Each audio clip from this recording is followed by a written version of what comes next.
Ya itulah sebenarnya keberatan kita sebagai orang Katolik tentang eutanasia adalah persis pada poin itu. Begitu. Karena hidup itu anugerah Tuhan, penderitaan itu ada bagian dari kehidupan manusia, tetapi kematian bukan solusi atas sakit dan derita yang kita alami kan.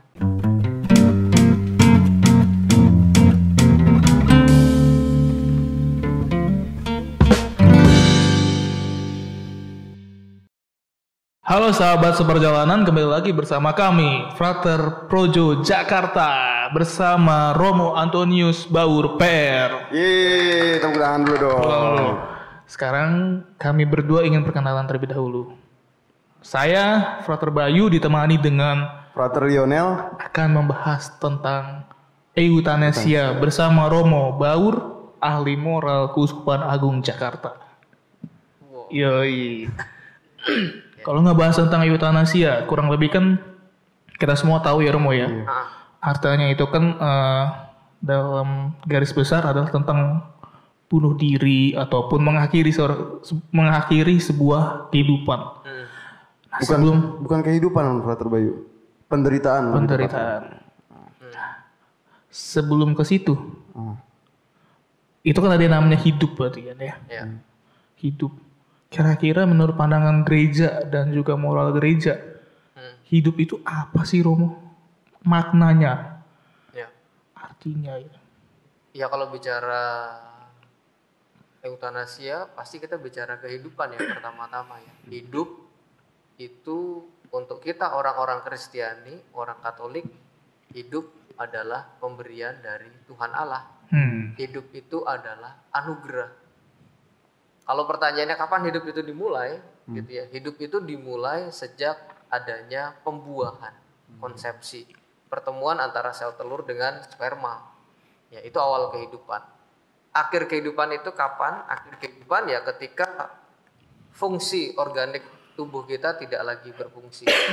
Kematian kan diukur dengan 3 ya secara medis. Kematian jantung, paru-paru, dan batang otak. Ya, bagus dapat A yang kemarin. Ya itu hal poin penting ya, sehingga awal sampai akhir kehidupan semuanya itu pemberian Tuhan. Bagi orang Kristiani itu poin garis bawahnya. Hidup pemberian dari Allah, hidup anugerah, dan harus kita jaga.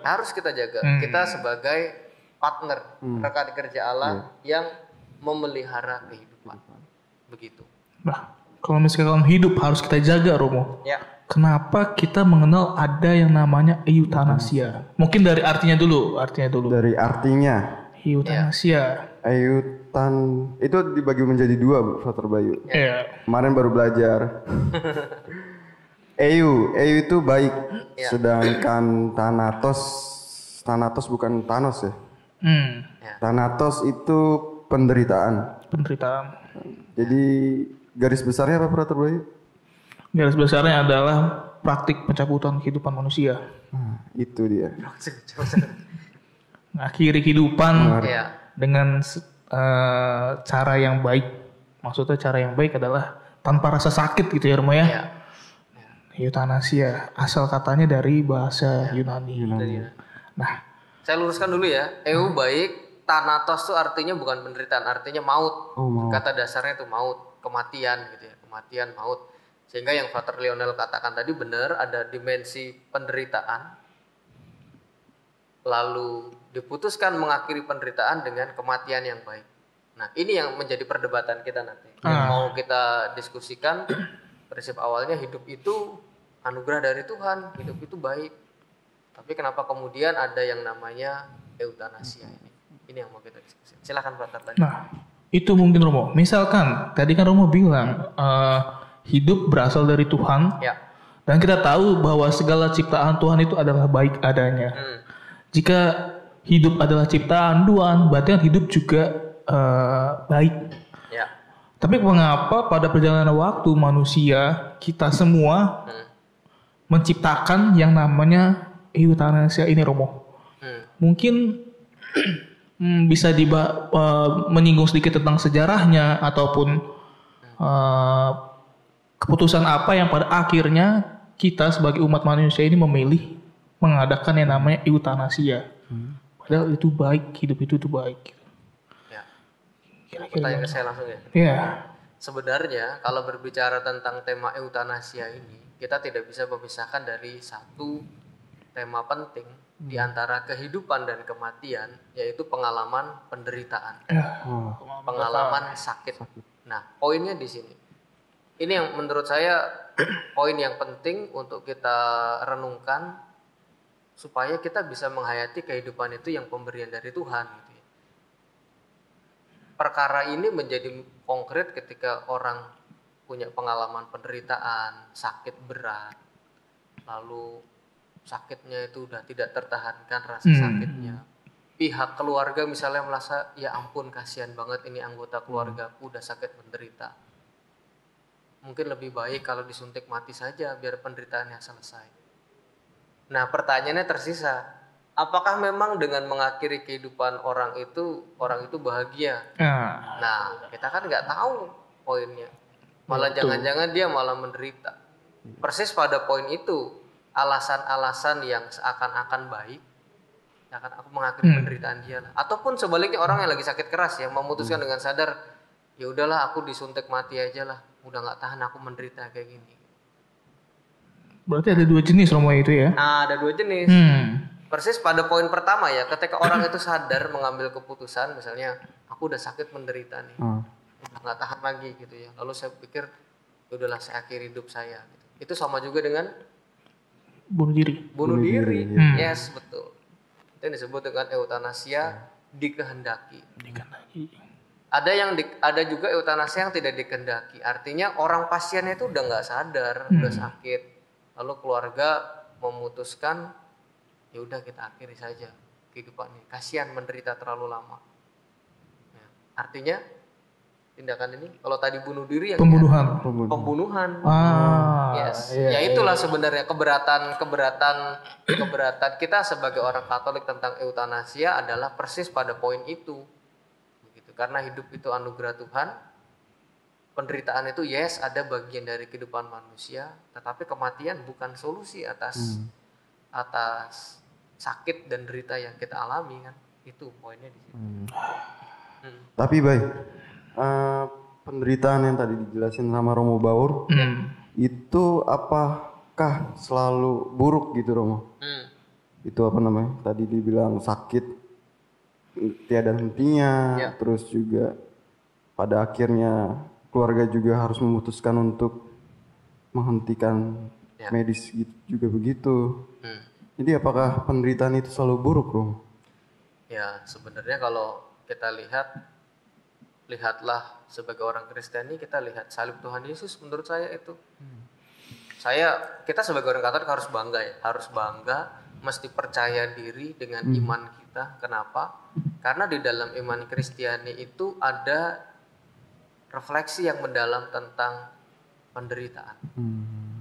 Penderitaan itu bukan akhir segala-galanya, ya kan? Ya nggak betul. Dalam iman Katolik, Yesus menjadi manusia, Yesus menderita. Artinya Yesus ingin mengalami bagian paling susah di dalam kehidupan manusia untuk akhirnya masuk ke dalam kemuliaan. Dan menurut saya ini poin paling penting ya dalam iman Kristiani ya. Penderitaan tidak semata-mata dilihat sebagai sebuah hal yang menyusahkan, tetapi ini bagian dari proses hidup beriman. Kalau Yohanes Paulus kedua pernah nulis satu dokumen itu, nanti Frater bisa cari ya, ibu bapak bisa cari browsing di internet. Judulnya Salvi Vici Doloris, artinya penderitaan yang menyelamatkan. Gitu. Ya artinya sebagai orang Katolik, orang Kristiani, bahwa sakit itu adalah bagian dari perjalanan kehidupan kita. Keputusan untuk menghabisi kehidupan, mengakhiri penderitaan dengan kematian itu bukan solusi, bukan solusi. Tapi masih ada cara-cara lain yang bisa ditempuh. Misalnya ya dengan menyatukan penderitaan dengan Tuhan Yesus. Atau misalnya kita sebagai orang-orang yang ada di sekitar yang sakit juga bisa nemenin yang sakit gitu ya. Makanya Frater-Frater nanti akan ada pastoral pelayanan orang sakit gitu ya. Iya, masuk ke situ. Di Samadhi ini saya senang Fater bantu pasien COVID, memberikan penghiburan, pengharapan. Wah, itu poin hebat itu menurut saya. Iya, betul. Iya. Itu salah satu cara kita mensyukuri Romo ya. Iya, kita membantu. Betul kita Fater Bayu. Tapi Romo, kira-kira ya itu kan pertimbangan gereja Romo ya. Mengapa kita jangan sampai memutuskan untuk mengakhiri sebuah kehidupan? Nah, mungkin dari pihak dalam nilai moral secara umum gitu ya. Kira-kira negara-negara, misalnya ini kan eutanasia ini ada, berarti kan diperbolehkan. Maksudnya diperbolehkan dan juga dapat dijalankan. Nah, yang saya tahu Romo ya, yang kita tahu, ada beberapa negara, terutama di Eropa gitu ya, yang mengizinkan eutanasia ini dijalankan. Misalkan di Swiss, di Belanda gitu ya. Nah, dalam pertimbangan mereka itu biasanya kan karena tadi ya soal tentang misalnya perekonomian yang keluarga tidak bisa menunjang kembali segala macam. Nah, kira-kira keputusan mereka itu, keputusan yang mereka ambil untuk mengizinkan eutanasia dengan alasan-alasannya, apakah bisa menjadi pertimbangan bagi gereja untuk sedikit memberikan toleransi, Romo?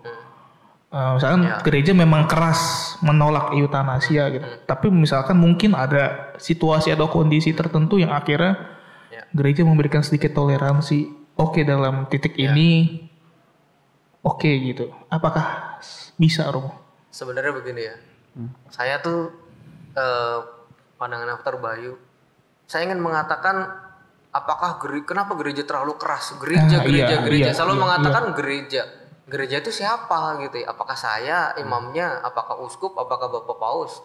Menurut saya istilah gereja ini perlu dipahami secara jernih. Pertama-tama ya, sebelum kita masuk ke dalam pembahasannya, gereja itu siapa? Gereja itu umat Allah. Gereja itu adalah orang-orang yang percaya kepada Tuhan Yesus. Siapakah itu? Ya kita, gitu kan. Berarti kalau bicara pendekatannya berangkat dari iman Kristiani, kita percaya Tuhan Yesus itu juru selamat. Allah kita adalah Allah orang hidup. Begitu toh? Perjanjian lama, perjanjian baru kan dikatakan Allah kita adalah Allah orang hidup, bukan Allah orang mati. Wah, ini dari penghayatan dasar imannya aja jelas gitu kan. Sehingga kalau mengatakan kita pro pada kehidupan, orang-orang Kristiani berpegang pada pro kehidupan, ya jawabannya karena gereja itu kita pertama. Kita percaya kepada Tuhan Allah. Tuhan Allah yang mana? Allah yang hidup, bukan Allah yang memberikan kematian. Nah, sehingga persis pada poin itu kenapa posisi kita sebagai orang Katolik sangat jelas, tetap tidak pernah mendukung yang namanya eutanasia. Begitu, jawabannya begitu logikanya. Kenapa kayak di Belanda ada, di Swiss ada gitu ya? Ya karena itu terus juga kita menggemakan. Ini kan gema kenabian kita ya, pewartaan kita gemakan terus. Bagaimana menghormati kehidupan. Ketika semua orang mengagung-agungkan kebebasan gitu ya. Orang berpikir, ya ini kan hidupku, aku bebas dengan hidupku dong gitu ya. Orang kadang-kadang jadi lupa batasannya, di mana kita bisa memiliki kebebasan dengan kehidupan, tapi di sisi lain kita lupa batasnya, bahwa kita juga berhubungan dengan Tuhan Allah, berhubungan dengan kehidupan orang lain. Ini yang perlu dikritisi ya. Kita nggak ngebahas tentang kebebasan, ntar jadi tema. Beda tema kan, iya, ntar bisa kita diskusikan di another occasion, gitu, kesempatan lain. Ya, gitu. Sehingga jawabannya Allah kita Allah orang hidup, kita orang percaya kepada Tuhan Allah, ya kita memelihara kehidupan, begitu kan. Lalu pertanyaannya bukan apakah ketika orang di luar ada yang setuju dengan tindakan itu, apakah kita setuju? Jawabannya enggak, tetap enggak. Kenapa? Alasannya kita tarik ke belakang. Allah kita Allah orang hidup, hidup itu pemberian dari Tuhan ya. Kita perjuangkan sehabis-habisnya kehidupan itu. Begitu, Frater Bayu dan Frater Lionel. Mungkin pertanyaan yang ketiga mungkin, Bay. Ya, banyak banget nih. Tadi baru 3. Iya, baru 3 ya. Ya, ayo. Jadi prinsip moral Kristiani apa nih, yang bisa kita imani sebagai orang Katolik dari fenomena ini, fenomena eutanasia. Ya. Ya bahwasanya yang poin pertama tadi saya ulang lagi ya, hidup itu anugerah, pemberian dari Tuhan Allah, sehingga perlu dipelihara sebaik mungkin. Yang kedua, bahwa penderitaan itu sakit dan derita itu bagian dari kehidupan manusia. Pada saat inilah sebenarnya kita semua dipanggil untuk membantu mereka yang sakit dan menderita, solider dengan keluarga kita yang sakit, ya kita temani. Ini poin yang lebih penting menurut saya ya. Sehingga alasan untuk membuat orang itu kemudian meninggal secara baik itu dalam pengertian eutanasia ya, eutanasia itu bukan solusi. Saya tuh punya pandangan seperti ini ya, frater-frater dan saudari-saudara, yang kadang-kadang membuat orang itu merasa sakit dan menderita mendalam karena orang itu sendirian, sakit, iya benar, kurang sendirian, nggak ada temannya yang support, mendoakan, gitu ya. Dan menurut saya inilah ketika orang menjadi putus asa lalu mikir ya udahlah lebih baik saya matilah, selesai perkara. Ya bukan itu gitu ya, kita nggak tahu ntar setelah kematian jangan-jangan dia malah jauh menderita kan, kita nggak tahu. Ini di luar kapasitas kita gitu kan. Tapi sebagai orang yang percaya, gerakannya ketimbang ngomongin eutanasia menurut saya ya, ketimbang kita ngomongin eutanasia boleh atau enggak, lebih baik bagaimana kita bisa membuat langkah yang konkret menemani mereka yang sedang sakit dan menderita. Contoh kasus konkret ya. Ketika saya baru jadi imam muda, itu saya pernah mengunjungi satu keluarga, seorang ibu, suaminya itu sudah masuk dalam fase vegetatif. Iya. Pernah dengar istilah fase vegetatif? Pernah. Ya, suaminya pernah serangan stroke, lalu kemudian seperti tidak sadar gitu ya, suaminya hanya berbaring saja. Kalau istilah fase vegetatif itu udah seperti tanaman, tidak ada, hanya tiduran saja, matanya tetap terpejam terus. Kirain suka makan sayuran. Bukan ya, fase vegetatif. Ya, itu vegetarian itu.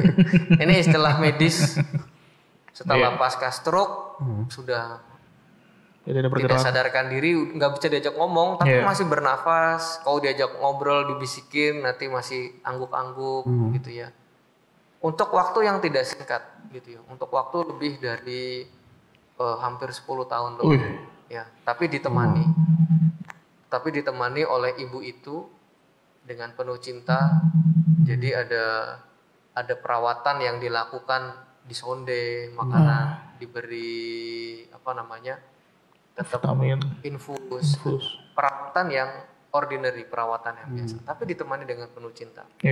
Diajak berdoa kalau jam 12 malaikat Tuhan, diajak apa kabar, ibunya ambil kerja gitu ya, bapaknya di kamar, diajak ngobrol meskipun bapaknya nggak menjawab, nggak respon secara langsung, ditemani sampai akhirnya bapak itu kembali ke pangkuan Tuhan.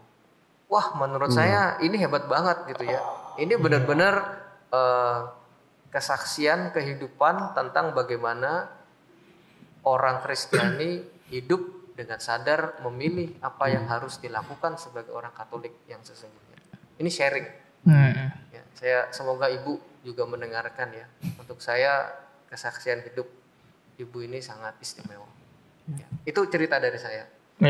Jadi ketimbang ngomongin eutanasia, menurut saya sih lebih penting kita ngomongin apa yang bisa kita lakukan untuk saudara-saudara kita yang sakit, menderita, yang sendirian gitu ya.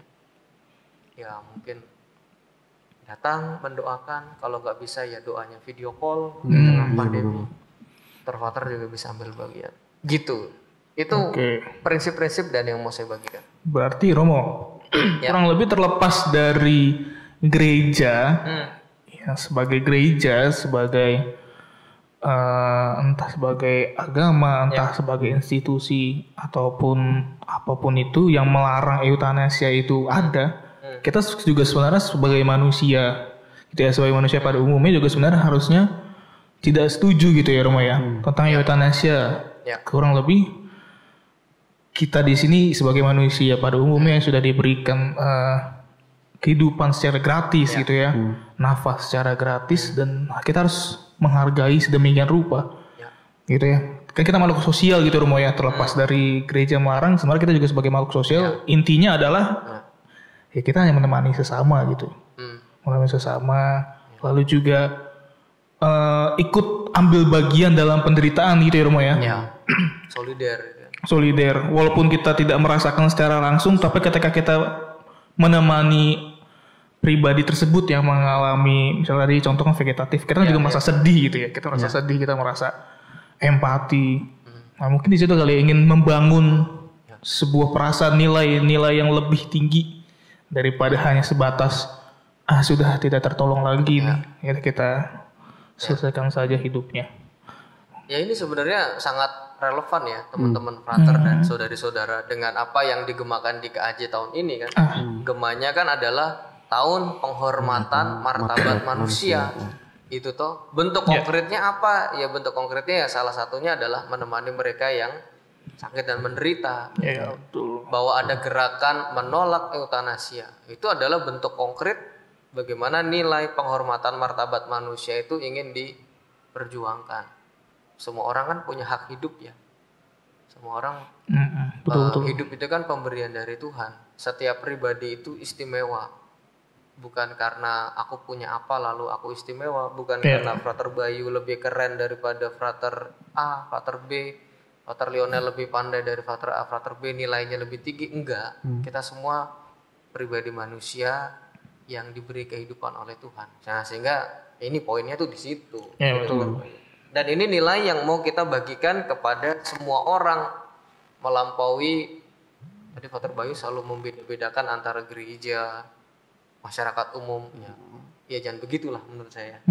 Logikanya adalah ya kita sebagai umat Allah bagian dari masyarakat manusia, kita mau mewartakan nilai menghormati setiap pribadi manusia, mau menggerakkan semua tindakan yang tidak pernah mendukung eutanasia gitu ya, wujud konkretnya gitu Frater Bayu dan Frater Lionel. Ya, intinya adalah kasih. Ya. Betul ya Romo ya. Nilai yang lebih luhur daripada hanya sebatas eutanasia itu kasih gitu Romo. Ya. Dan kasih tidak membenarkan yang namanya pembunuhan ataupun bunuh diri. Ya. Itu Romo ya. Ya. Ya, Frater Lionel mungkin. Ya mungkin di dalam kasih itu juga kita juga harus mensyukuri hidup, Bay. Karena tadi di poin di awal kalau hidup itu pemberian anugerah dari Tuhan. Jadi perlu kita syukuri juga. Ya. Gitu. Betul. Jadi tidak hanya sebatas gereja, tapi kita sebatas umat manusia pada umumnya. Sebagai anggota gereja nilai plusnya. Ya kan? Mempertahankan dan juga menjunjung tinggi nilai kasih. Dan tidak membenarkan yang namanya eutanasia. Setuju Romo? Setuju. Karena mengasihi itu bukan mengasihani ya. Beda. Mengasihi ya aku benar-benar mencintai dia. Mengasihani itu kan beda kan. Kasihan, kasihani orangnya gitu. Lalu saya kasihani dia menderita, yaudah kita eutanasi aja. No, itu bukan kasih menurutku. Ya, mengasihi artinya ya bagaimana kita bisa menemani dia sampai saatnya Tuhan yang pemberi kehidupan itu mengambil kehidupannya. Itu baru poinnya. Tuhan yang memberi, Tuhan yang mengambil Romo ya. Ya. Itu ada di mana? Ada. Tuhan yang beri, Tuhan yang mengambil, dimuliakanlah nama Tuhan. Iya, sepanjang masa. Amin. Iya. Mungkin closing statement Romo. Closing statement Romo tentang kita hari ini. Ya. Closing statement dari saya pertama, mengikuti gerak Kuskupan Agung Jakarta 2000, gerak Ardas ya, Arah Dasar Kuskupan Agung Jakarta 2022-2026. Tahun ini tahun penghormatan terhadap manusia. Penghormatan terhadap martabat manusia. Artinya kita ingin menghormati setiap pribadi manusia, termasuk setiap kehidupan manusia, bahkan mereka yang sakit dan menderita. Mengakhiri penderitaan dengan kematian bukanlah solusi. Itu disebut dengan eutanasia. Itu bukan solusi. Tapi bagaimana kita menghormati kehidupan, mengasihi sesama kita, menemani mereka yang sakit dan menderita, itu adalah cara kita sebagai orang Kristiani untuk mencintai kehidupan dan menghormati martabat manusia. cukup Frater Lionel dan Frater Bayu. Amin. Oke. Terima kasih Romo Baur. Yes. Terima kasih Frater Lionel atas perbincangan yang menarik ini. Dan sekarang kita akan menutup Frater Bayu, Romo Baur. Ya. Jadi sahabat-sahabat seperjalanan, jangan takut kalau teman-teman untuk pada saat ini mungkin di rumah sedang sakit atau lagi menderita gitu. Tetap kita syukuri kehidupan yang diberikan oleh Tuhan. Tetap kita, tadi dibilang sama Romo Baur juga, kita juga menjadi tangan-tangan Tuhan untuk mereka yang sedang sakit, mereka yang sedang menderita. Kita juga ajak mereka membantu, terus juga memberi apa saja yang mereka butuhkan. Frater Bayu. Kita tutup untuk podcast hari ini. Terima kasih sahabat-sahabat seperjalanan. sampai jumpa kembali. Sampai jumpa. Thank you semuanya.